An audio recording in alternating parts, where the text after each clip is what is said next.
আসসালামু আলাইকুম। আলহামদুলিল্লাহ, আমরা আমাদের সব মুরগিগুলোকে পাইকারকে বিক্রি করে দিয়ে আমরা ডিসিশন নিই আমরা 2-1 দিনের মধ্যে বা 1 সপ্তাহের মধ্যে ইনশাআল্লাহ এখানে আবার মুরগি তুলবো। যেই ভাবা সেই কাজ, মুরগি বিক্রির পরের দিনই আমরা লেগে পড়লাম পুরো ফার্মটাকে পরিষ্কার করার জন্য। জীবাণুমুক্ত ইজ ভেরি ইম্পর্টেন্ট প্রতিটা ফার্মের জন্য।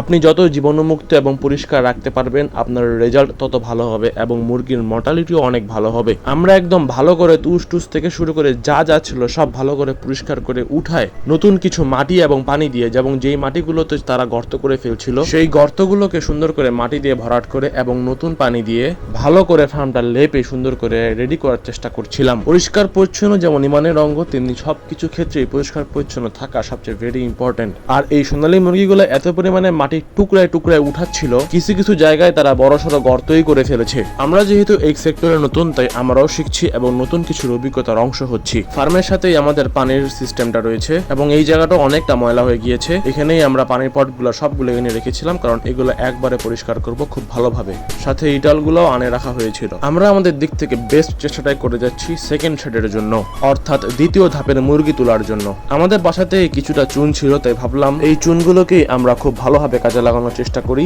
কারণ চুনের উপরে কোনো ওষুধ নাই বস। আপনি যতই জীবাণুনাশক দেন, কিন্তু চুন is one of the best জীবাণুনাশক সবকিছুর মধ্যে। সুন্দর করে পানি দিয়ে পরিষ্কার করার পরে কত সুন্দরই না লাগছে আমাদের এই ফার্মটা। এবার চিন্তা ভাবনা করেছি বাচ্চা ব্রুডিং এর জন্য আমাদের পানির পাত্রে মালবের ব্যবহার করব, এতে করে তাদের গলাটা ভিজবে না। ব্রুডিং এর সময় এবং ব্রুডিং এর বাদেও প্রয়োজনীয় যে ওষুধপাতিগুলো দরকার ছিল সেগুলো আমি ইনস্ট্যান্ট কিনে রাখার চেষ্টা করেছিলাম। আমি সবসময় চেষ্টা করি ওষুধ পানি আগে ভাগে কিনে রাখার, কারণ মুরগি যে কোনো মুহূর্তে অসুস্থ হতে পারে এবং যে কোনো মুহূর্তেই ফার্মের সমস্যা দেখা দিতে পারে, তাই আমরা আগে ভাগেই সবকিছু কিনে রাখি। আমরা ভ্যাকসিনটাও নিয়ে নিয়েছিলাম এবং ভ্যাকসিনের সাথে চোখে দেওয়ার জন্য 1000 ডোজের পানিও নিয়ে নিয়েছিলাম। এই ছিল আজকের ভিডিও। আসসালামু আলাইকুম ওয়া রাহমাতুল্লাহ।